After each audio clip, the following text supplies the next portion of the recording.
Cup എടുക്കണം.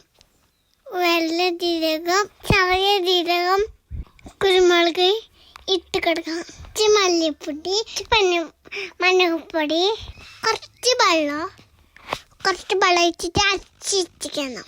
ഞാൻ പറയുന്നത് മനസ്സിലാകണ്ടല്ലേ?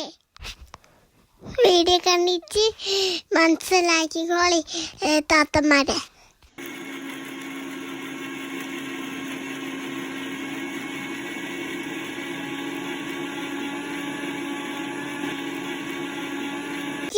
കുക്കർ എടുക്കുക, ഇറച്ചി മുറിച്ചത് കഴുകിയിട്ട് കുക്കർക്ക് ഇടുക. കുറച്ച് വെളുത്തുള്ളി ഇടുക, വെള്ളുള്ളി മുറിച്ചിടുക, വെച്ചിട്ട് കുക്കർക്ക് ഒഴിക്കുക. കുറച്ച് ഉപ്പ് ഇടണം. ഒന്ന് ഇളക്കി കുറച്ചിട്ട് കുക്കറിൻ്റെ മൂടി അടച്ച് വെക്കാം.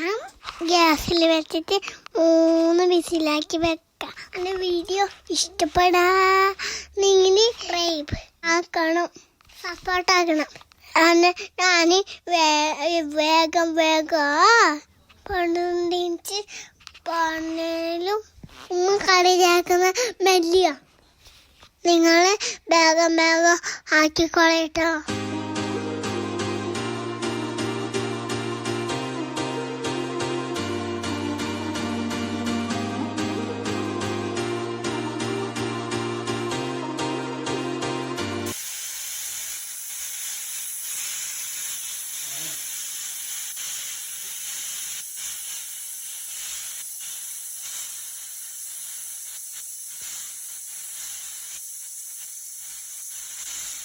കുക്കറ് വിസിലടിച്ചിട്ടുണ്ട്. നമുക്ക് തുറന്നേക്കാം. ആഹാ, നല്ല മണം, തിന്നോന് എമ്മയായിട്ടുണ്ട്. അപ്പോൾ ഈ റെസിപ്പി വെച്ച് നോക്കിയിട്ട് ഇഷ്ടപ്പെട്ട പറയണേ. അപ്പോൾ ഓക്കെ, ബൈ.